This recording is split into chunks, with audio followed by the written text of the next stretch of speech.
I was working for a hospital basically that had a lot of community health centres around the place. And as an executive team member, I got access to the board reports and, what service providers we were providing to the people. And I was horrified to see that there's these young kids, 11 and 12-year-olds, who are on antidepressants who... Oh, I know. Yeah, scary stuff, isn't it? It sickens me. 100%. And as a doctor, obviously, you'd understand that even more. And so those things really bugged me, seeing kids on suicide watch as well. And Warning, warning. As a medical doctor, I must inform you that there are side effects to this coaching session. Beware. It may enhance your self-esteem, cause you to experience vibrant health, encounter long-term weight loss, heal damaged relationships. Warning, there are side effects to this coaching session. It may increase your enthusiasm for life and bring about hope. It may cause you to have productive and optimistic thinking. It could even help you not allow messed up people to ruin the rest of your life, and help you realize the masterpiece that you are, and empower you to be the boss of your brain. Warning, these side effects may be long-term. This is Dr. Isabel from Doctoronamission.com. Hello, everyone, and welcome to the MD and Chef team. I'm Dr. Isabel, medical doctor here, and here at the MD and Chef team, our whole goal is to prevent and reverse disease and give hope in the process. And today we've got Clint Adams, which I am so excited to interview. And he's given me a little something to share with you before I start asking all these questions. He is a former Victorian police officer who studied psychology and later rehabilitation counseling. His police, counseling, injury management, senior human resource roles, and working with asylum seekers have made him develop insights into the psychology and social interactions of individuals in trying conditions. Welcome, Clint. Thanks for having me, Dr. Isabel. You're welcome. Where are you coming from? So I'm in Brisbane, Australia at the moment. I love Brisbane. Yeah, it's rainy at the moment, though. It's probably a bit like New Zealand. Probably the last time I was there, it was a bit rainy, but it's usually pretty good. So tell us your story. We all have a story, and I just love listening to people's stories. Sure, probably the story that led me to what I'm doing now, which is in this suicide prevention and teaching resilience and that kind of stuff. So many years ago, I was very excited to get involved in psychology. At a high school, I got really interested in movies like Silence of the Lambs and profiling and all that kind of stuff. And so it all kind of started there. So I ended up doing a science degree in psychology, going into pharmacology as well. So kind of put my foot in both parts around forensic. So what we now know as forensic psychology was kind of the platform and the areas I was looking and getting interested in. So I joined Victoria Police, as you pointed out, became a police officer, did nearly 6 years as a police officer, but I won't bore you with details, but a few things changed along the way, and my desire to go into the forensic side of it changed, and I kind of became more interested in doing true counselling, which is why I did some more studies in the rehabilitation counselling piece, did those studies at Sydney University, and then I went into private practice and worked as a counsellor or rehabilitation kind of counsellor, people who had physical injuries but had real problems dealing with it psychologically, and that kind of stuff was probably the mainstay of that role. Mm-hmm. But then what was happening was, having been an ex-cop, the company I was working for were getting a lot of police members doing work with the police members, and they'd ask for me to work with them because obviously having been in the position and understanding a bit more. So I was getting a lot of police work at the time. So to the point where the police approached me and said, hey, do you want to come work for us? And we want to bring this in-house. We don't want to outsource it anymore. And so I basically became a counsellor working with rehabilitation within the police force. So people with PTSD, people, police with issues and that kind of stuff. So yeah, that's kind of how I got back into the police. And I worked with the police for another 4 or 5 years where I was doing rehabilitation that then developed into something called manager of the standards branch, where we're looking at how we can do things better, how we can organise programs for the police, to I guess enhance what they were doing. We're also looking at different ways of bringing more women into the organisation.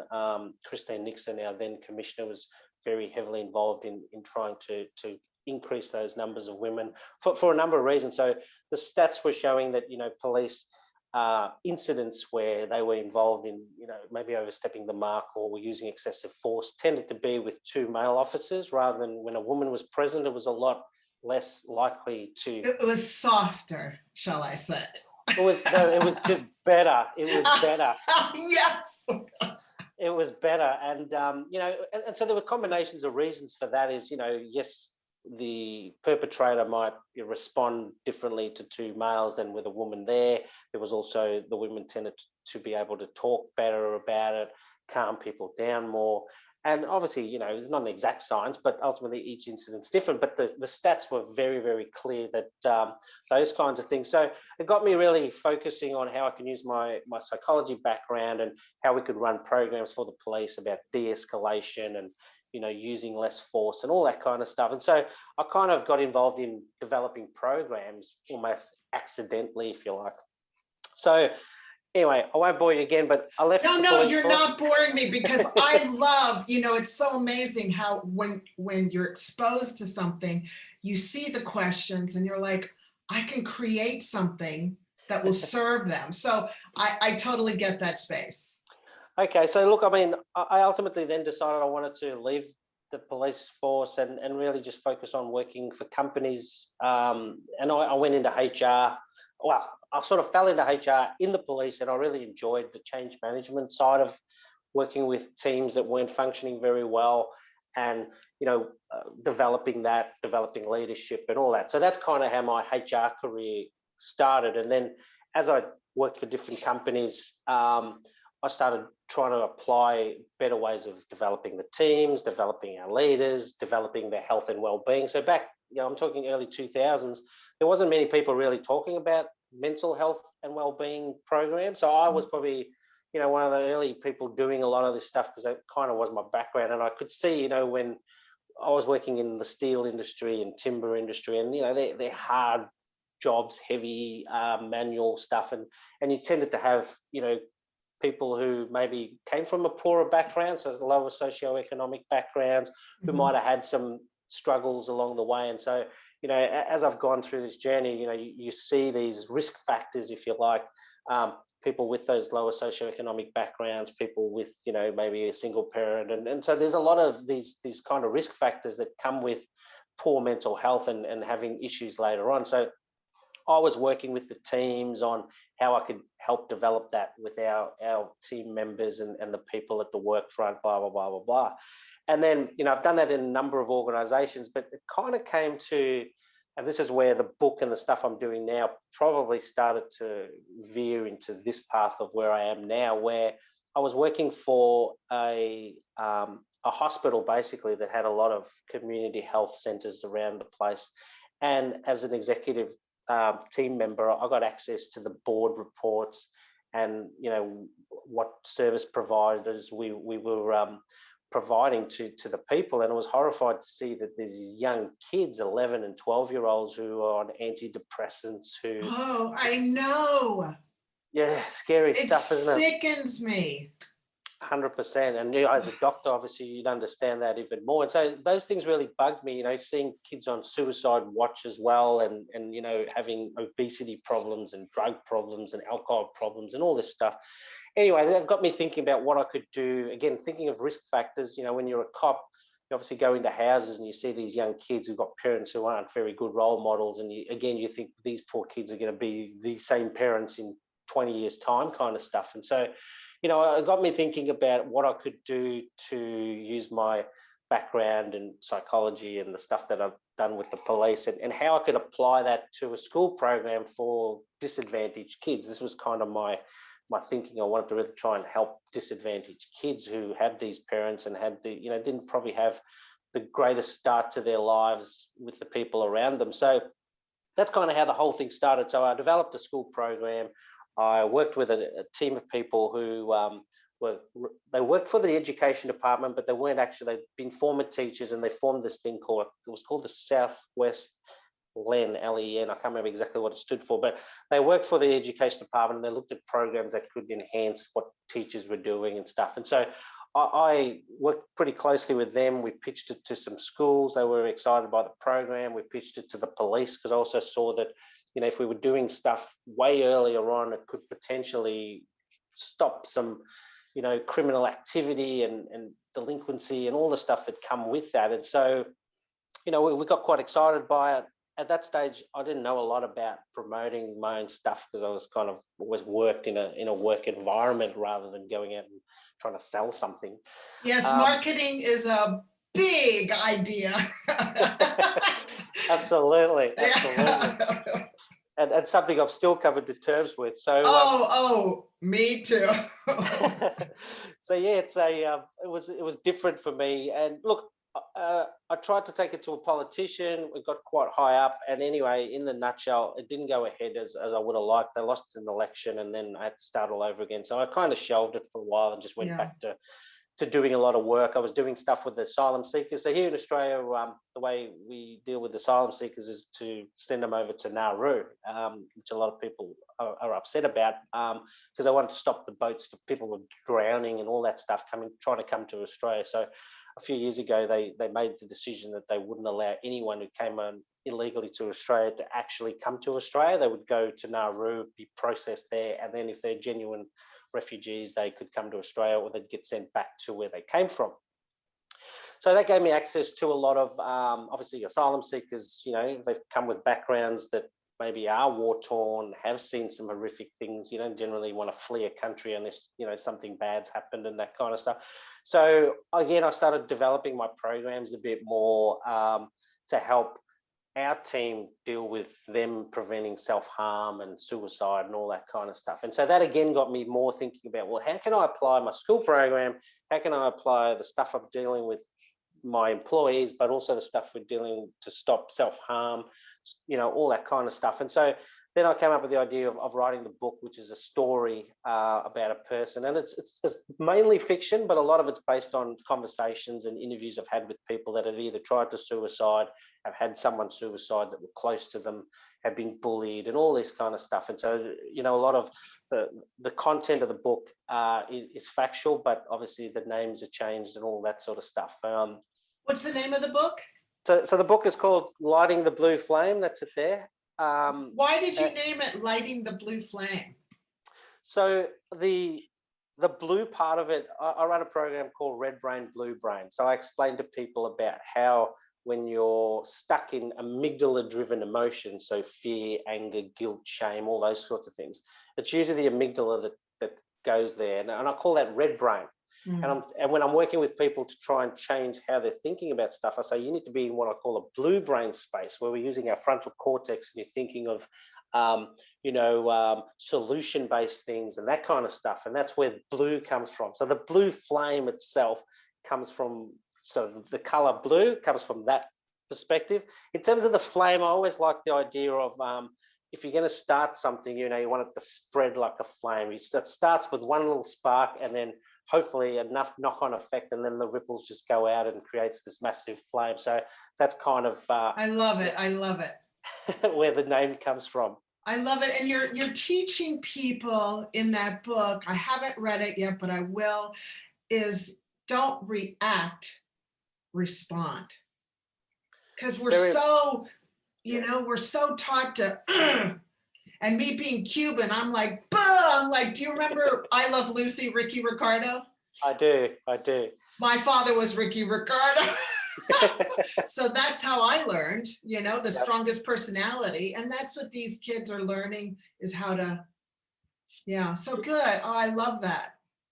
100%. So yeah, that's basically, so the book's written around this person that's deciding they're going to commit suicide, but they want to see change within the school. So I'm a character in the book, and I'm myself in the book around helping the school. So the person commits suicide, but he wants, the school to understand, the parents to understand around who's bullied them, why, how it affected them, how the people that were watching them being bullied also had an impact and prevented things from happening. And so in the book I come in as me helping the school, and I'm introducing my school program in the book to the principal and the teachers around saying, look, we need to do a lot more earlier on.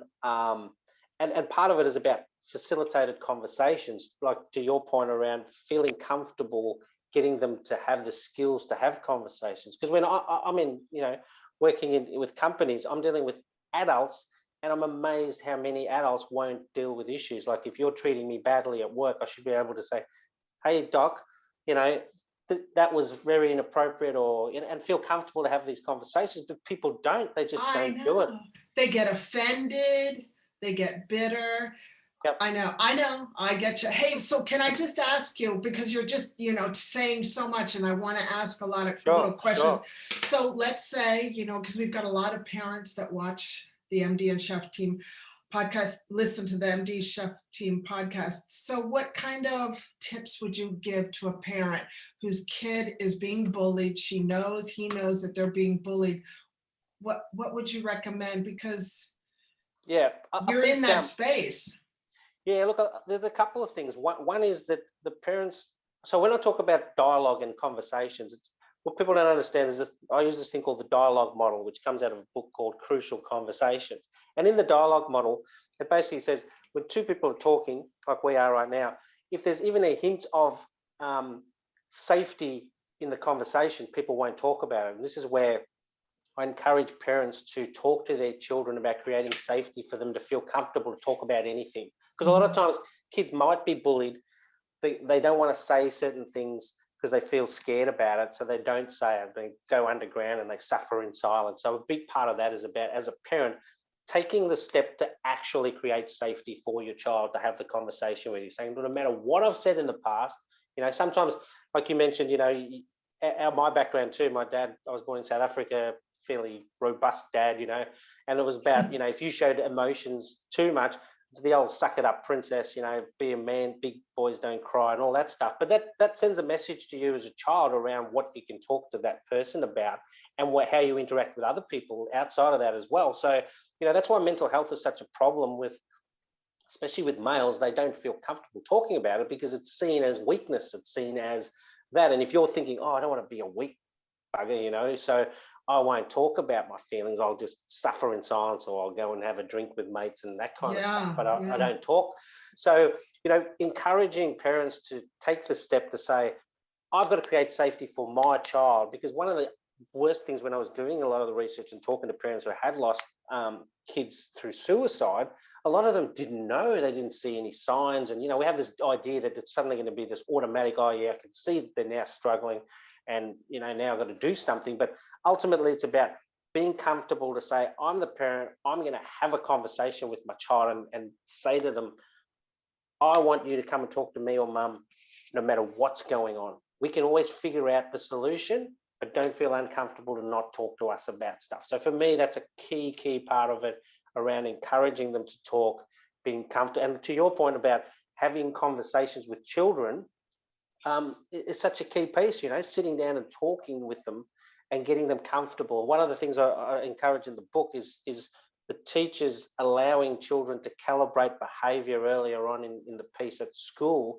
where it's facilitated conversations, creating safety, giving them an opportunity to feel courageous about talking about something they wouldn't normally talk about. But, doing it early on, where it's not as hard to do, it's become normal. I mean, one of the examples I use is the Harvey Weinstein stuff, right? Once one woman came out, amazingly all these other women came out. Why? Because the safety was there now. Someone's already gone first. The first person is the courageous one. The ones that came after, okay, here's the courageous too, but certainly not paving the way for the others. The first one that did it, you go, wow, and some people sat on this for years. And it's the same at the workplace. So those things are such an important part of the skill base. So, as a parent, if you're working with, having that conversation, helping them with dialogue, and having them talk about emotions. Emotions aren't bad. I talk about red brain and stuff, but it's, you just don't want to be stuck there. That's where it becomes a problem. If you're constantly sad or constantly angry or constantly scared, it has an impact on your whole well-being. As you know, as a doctor, people sometimes can conjure things up that aren't really there, and then they just get stuck, and then they can't get out of it. Oh, the stories we create under the hair is amazing. Mm-hmm. You really have to kind of step back and teach the kids and adults too. Hey, you need to pay attention to what you're saying to yourself, because you're there 24/7. Absolutely. Yeah. One of the things I teach is how to become the boss of your brain and not the brain Yes. be your boss. Very true. Very true. One of the things about the dialogue model, which I didn't mention, is exactly that. There's two lots of dialogue going on. It's the interaction between there, but then the one that's happening up in your brain. So the way it's kind of written is, you see or hear something, you tell yourself a story, you then feel a certain way, and now you act. And creating that space between reacting, as you said before, and responding, very different. It's that gap of what story do you tell yourself? If someone says something to you that annoys you and gets you straight into what I call red brain, now you're in silence or violence, fight or flight, right? So the conversation goes one of two ways. You either back away because you're not an aggressive person, or you become really aggressive, and then it becomes an argument where people are they're not really talking the way they should be about the solution. They're talking about whatever's happening around them and how they're reacting in that moment. And that internal dialogue is such a key part of it, absolutely. Yeah. So you're, with the kids, you're saying, okay, crucial conversations, making it a safe zone between the parents and the kids. And then the teaching people about conversations they're having with their brain and stepping. Are there other tips that you can give parents, working with teenagers? Because here in New Zealand, we've got such a high suicide rate. And this is not just for parents, it's also for teachers, because teachers are now the new parent. Yeah, look, one of the things I run in my Red Brain, Blue Brain program is around helping people understand how their brains and their bodies interact. We have this view that we think rationally and we make decisions rationally, but we actually make decisions based on how we feel. And a big part of, the initiatives in the Red Brain, Blue Brain stuff is about understanding how we develop patterns. And often we develop patterns, we don't even know we've developed it, right? Like if you're a child and this is where the risk factors come into it. Like if you're a child who's had childhood trauma, that I can't remember the exact number now, but it's like 3 or 4 times more likely that you're going to have issues in a mental health space in the future because of that trauma. And part of that is that, when you're a child, you take things in passively. So if you've got domestic violence happening around you, that just becomes normal. So you don't really think about it, but it's affecting the undercurrent of you. So how you feel becomes a problem. So some people that, you see them as kids and they think they're shy, there's actually a fear factor in what's happening around them because they don't want to interact with other people, or they see that as bad, or they're scared. So there's a fear factor for wanting to do that. So that then affects all their lives. So a big part of, as parents is about really focusing on, and this is the downside of it, is that generally parents who are causing some of that kind of grief and that kind of trauma aren't going to be good role models. So, you're kind of preaching to the wrong people, the people that really want to do well with your kids and doing all those things and encouraging and all that is fantastic. They will focus on doing these things and they will look at different ways of getting my child to be more robust up here and problem solving when they have issues and having those conversations, adding skills to the child and then go, hey, you're all right to be angry. I see, because a lot of times, as parents, you kind of go, if the kid says something that annoys you, you go straight into don't do that, or, and so we use fear. I'm guilty. We all are. We all are. Are you a parent? Do you have kids? I do, but mine are older now. Mine's 26 and 24 shortly. So yeah, so are mine. And I'm still like thinking, oh, I could have done that part a little bit better, but that's okay. Fly. Absolutely. And look, there's no perfect way to parent, right? Like, I mean, sometimes there's things that, from a safety perspective that, you kind of want them to really get it, because you don't want to get run over by a car when you're a baby, you know, all that stuff. And so it's look, it is tough, but I think it's important that as a parent, you can kind of go back, think about it, and go, well, what can I do differently? How can I help them? How can I encourage them? How, you know, without... I'll be a better grandparent. Yeah, I hope so too. Yeah, but yeah, I guess for me, it's about understanding a bit more. One of the aims for me is about, I wrote an article not long ago about an unconsciously incompetent parent. So when you don't know what you don't know, and when I run these sessions with adults, they come to me afterwards and they're in their 50s and they go, wow, I didn't know I thought like that. I didn't know that I have these patterns of thinking. And wow, yeah, it's enlightening for them. So part of this process is about saying, well, if you're unconsciously incompetent and you're hearing this stuff and then you become consciously incompetent, you might want to go and find out a bit more about this stuff. I'm not the font of all knowledge on this. There's a lot of books out there, you know, Joe Dispenza's stuff's out there, awesome stuff.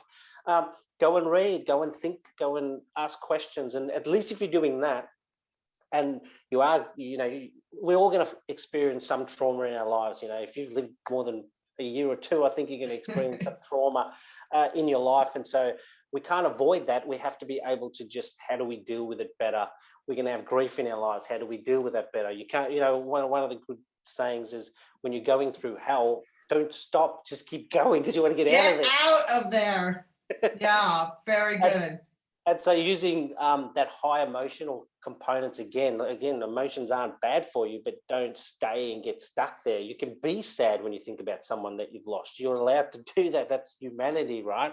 But don't let it become all day, every day. I dealt with 2 police officers who had a son, unfortunately, that had drowned, and he was only 4 or 5. And they really struggled to deal with, you know, they kept his room exactly the same and all this kind of stuff. And for them, they just got stuck in that high level of emotion of the sadness. And obviously, you know, it's a massive grieving process. But, you know, for them to actually then become some kind of normalcy, I know you're never going to fill that hole, but being able to still be productive in their lives was a big part of how we had to change what they were thinking about his death. And so instead of, again, using red brain, blue brain, they were focusing on all the stuff they lost. And then it was more around saying, well, let's focus on all the stuff you did get with him and what can you do now to enhance the memory of him and that kind of stuff. So I had to change their focus from red into that blue, where they're now thinking of solutions, and they came up with a foundation for him and all that sort of thing. Because, you know, I know, and I'm still learning all this stuff, is the subconscious develops train tracks, and we get stuck in those train tracks, and we have to be consciously aware of what seeds we're planting and creating new train tracks in the brain that we want to be following. So you're helping people switch train tracks in their subconscious, which does like what, 90% of our lives, runs our pretty much 90% of our lives. I wanted to ask you, parents and children and social media, what can you offer people? And even like, I get bullied on social media. I'm like, I can't believe you said but you know, there's always going to be haters. Not everybody's going to love you. Not everybody loved Jesus. So, hey, that's just the way it is. But I know that now, but what do you say to parents? So when you think about interactions, again, the dialogue model stuff comes into the equation. When you're talking face to face, it's a lot, I'd say, difficult. If you think that the person's going to react a certain way, then you might be a little bit more thoughtful about what you say. The thing about social media is it allows you to be the old anonymous keyboard person, you know, and then they feel more courageous and they can put a comment out there or an opinion. And I guess the skill here is about really working with parents on how their kids can understand that, to your point, not everybody's going to like you. You're going to be okay with that. And, you know, sometimes, again, fear factor comes into it. So it's about encouraging them to say, hey, you're allowed to say things and other people are allowed to say things, but you don't have to, well, it doesn't have to all be taken on board. So if you understand that something's hurtful, like I'm sure when you see some of that, you might go, hey, that's not really nice, but you kind of let it just flow off you and go, oh, well, that's their opinion. I'm not going to. This is what I do. I go. Yeah, exactly. But I have to do that in my mind. It's an action, you know?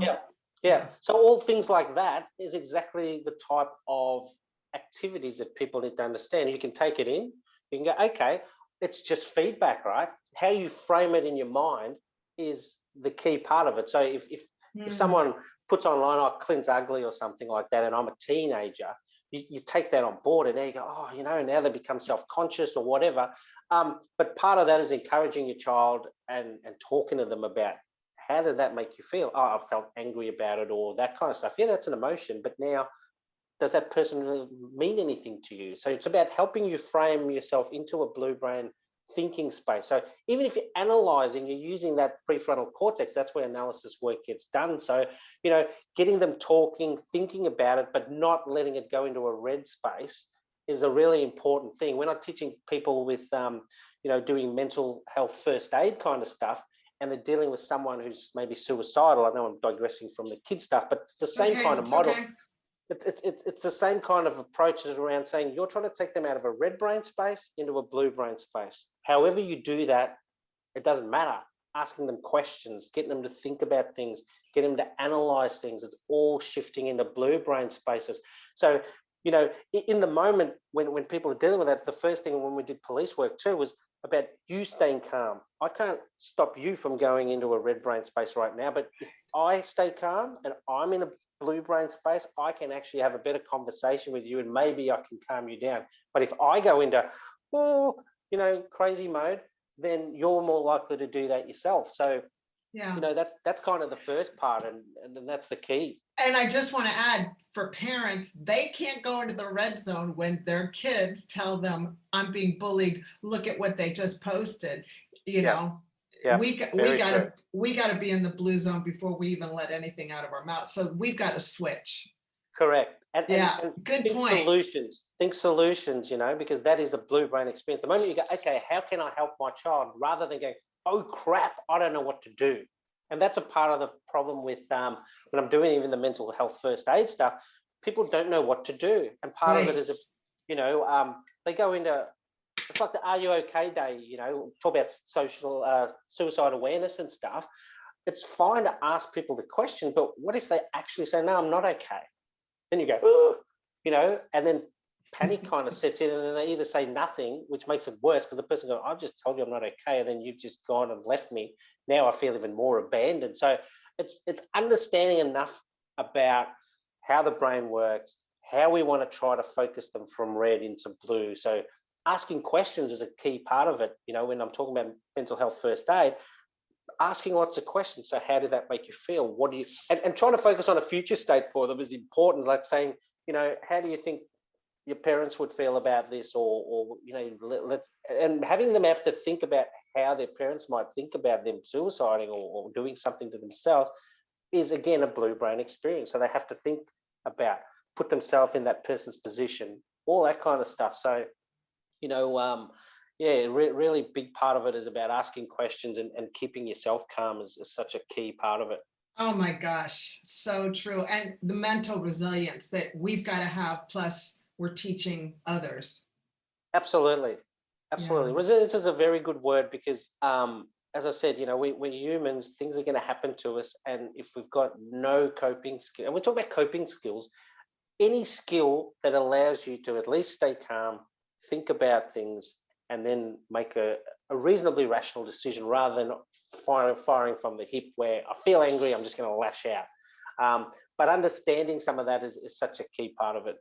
What do you do? What are your signed up? Okay, so let's go deep now, Clint. So why don't you share with us some of your tactics to be mentally resilient? Look, especially in my police days, when I've obviously been to suicides, I've been to some horrific stabbings and all that kind of stuff. A big part of it for me is really using humor, as much as it sounds bizarre. When we would interact with the other cops, you know, you kind of make light of it a little bit. And it's not always, from the outside in, it looks like maybe you're being a little bit nasty, but, you know, there is that coping component.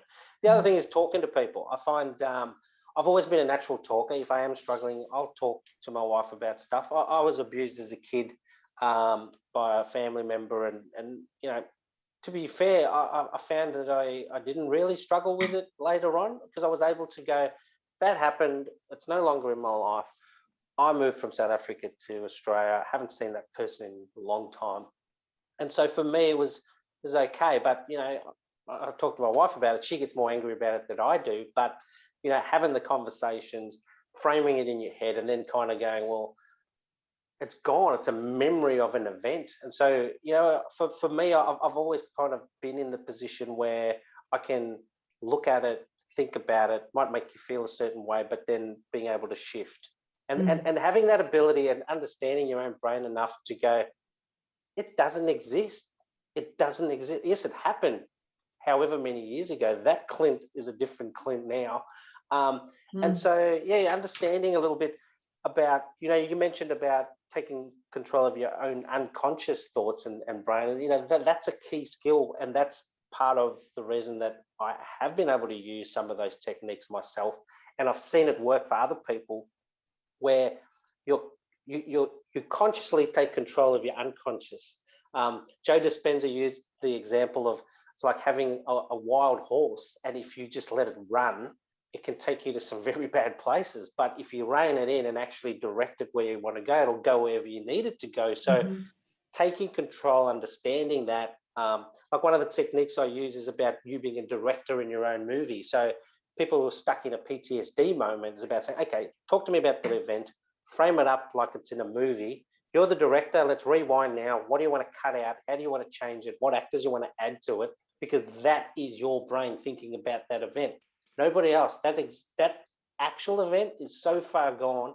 It only exists in the ether somewhere and in your brain. So you can change those things. And so understanding that you can change and be deliberate is a key part of the things I try and really instill in the program.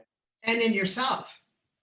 And in myself. I'm not always as good as someone cuts me off. I'm a road rager, right? So I kind of have to really calm myself. The old 3 quick breaths is always a good start too. Yeah. Well, about laughter, I'm all for laughter. Did you ever know this? Did you ever see this movie called Patch Adams? Yes. Yes. Well, Patch Adams is actually a real doctor that I studied under, and he in 1999 we went over to Bosnia and went into the refugee camps and just helped people out. And so we were all dressed as clowns. We were doctors. And that was when I learned, that was like a big turning point, the power of humor and learning how to laugh and joy. I couldn't speak with these people, but I could speak with them because we were able to smile and have fun. So I'm all for laughter. And I love the director of your own movie. You know, before the age of 11, this is something that I read, before the age of 11, everything that somebody says to us, it's like the door's wide open. Everything a parent or a relative or a friend or a teacher says to us, it gets planted into our subconscious and we believe it. But then after the age of 11, we can actually close that door and go, no, you know, that's when the those are called pre-teenage. And we have to kind of wake up to the fact is, are you going to let what somebody said before the age of 11 affect you what if you live to be 120? You know, are you going to let that affect you for all those years? You've got to kind of have to learn how to pull out those weeds. And I love what you're talking about, mental resilience and teaching people to look at their thoughts and have crucial conversations. And I love it. And I see you helping, serving, and adding value to millions of people around the world with the work that you're doing. So I'm thank you. hoping so. Oh, you will. Just, it's all, you know, timing, right? Yeah, there's a lot of things going on. A lot of people have been interested in it. So that's been well received. And when I have run them, you know, you get the feedback, which is great. And, you know, in the past, I've had individuals come and talk to me about stuff that I've helped them with and how that's done. So, yeah, it makes you feel good about doing it, but also making sure that it's effective. And so for me, like, I mean, if I look back on my counseling days, I really didn't, even though I did my counseling, I did a psych degree and then I did the counseling, which was another post-psych thing at university. I never actually felt that I was adequate as a counselor. I needed to know more. And so I found that over the years, as I interacted with more people, I felt I could change. So for me personally, I think counseling's great, but it's all one-on-one mostly. You know, so you can only get to so many people. When you look at the bigger picture, and this is kind of where the years of different roles has come into it for me, is about saying I'm not aligned to just one model of, you know, helping people in a psych space. Some people are all about CBT or all about a particular framework. I don't see it like that. I think there's many ways to the top of the mountain, and going and actually exploring, to your point around, you know, what 11-year-old or 12-year-old goes, okay, what have I learned in the past? Why have I got this undercurrent? Why do I feel fearful? Why do I feel angry? Blah, blah, blah. No one really does that as far as I can see. And so asking them those questions and encouraging them to talk about it is the way to do it. How do you reflect? How do you do that? You know, people write journals and all kinds of things. Again, lots of different ways to get to a better headspace. So for me, it's about going and exploring those things and just thinking about that a little bit and going, okay. And as a parent, you know, if you can obviously, if you're a good parent and you can do those things and be a good role model and talk to your kids, yes, you're never going to get it right. There's no tick every box kind of thing that can happen in parenthood, as you know. Excuse me. So yeah, it's about exploring different options and looking at different things and giving your kids exposure to, you know, as many good experiences as they can be, and allowing them to go and try things and talking to people. And, you know, that to me is such an important part of it. But the social media part, I'm sorry, I missed a bit on that, was also about, you know, getting people to go and talk to people. If you've got a problem with someone, go and talk to them. Don't get into a social media war with them if you know them personally, that is. You know, those kinds of things are important. I do think dialogue is a little bit of a dying art in terms of, you know, people, you see it all the time in a restaurant, 5 people at a table and they're all on their phone, no one's talking to each other. I know. So that's a little bit also about, you know, some rules around stuff like that with your children and encouraging good talk, because it's good to, you know, when you learn your conversation skills. I remember as a kid watching my parents interact and that kind of stuff. Exposure to having adult conversations isn't always a bad thing. I know sometimes we tell the kids, oh, you know, you get out of the room, you don't want to be part of this conversation, but they're crucial skills that I think people need to talk about a bit more. And that's the bottom line, is people don't know how to have conversations. Very true. Very, very important.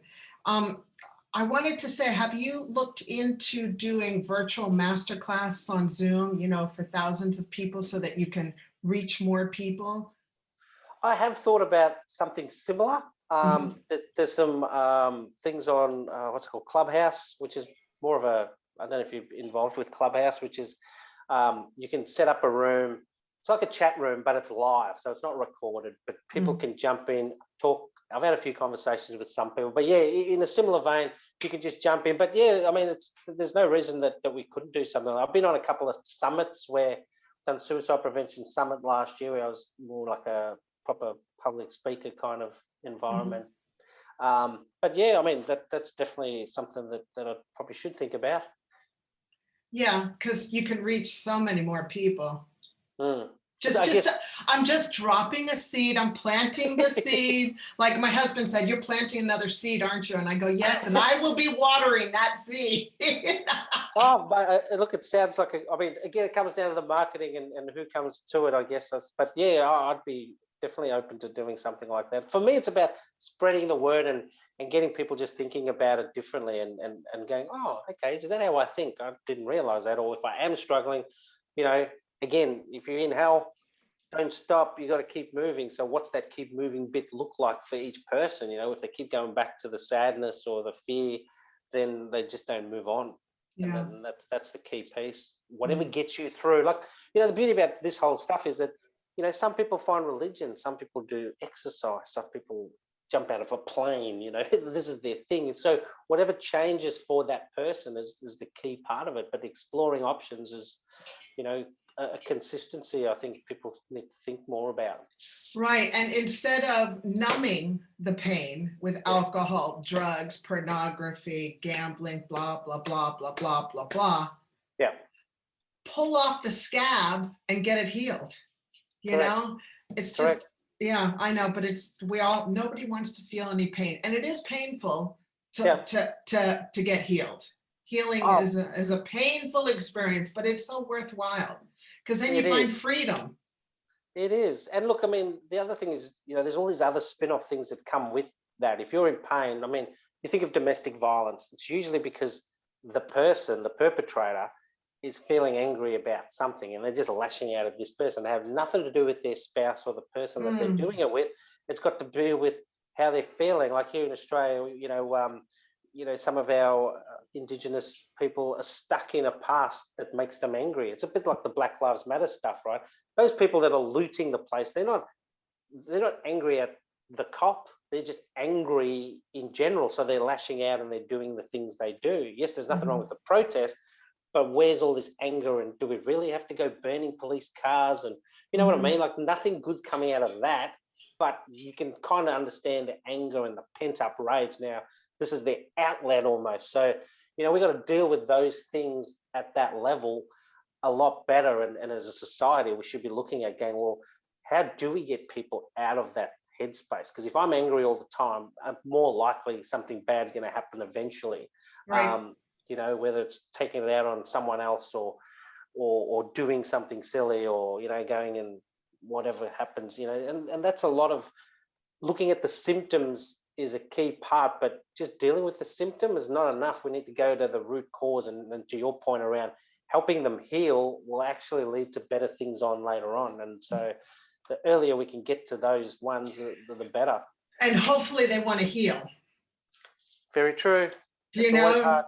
Because my dad was such an alcoholic, and like he's gone now, and Daddy, I've forgiven him for all the junk he did. But, now that he's gone and like I'm safe, like he's gone.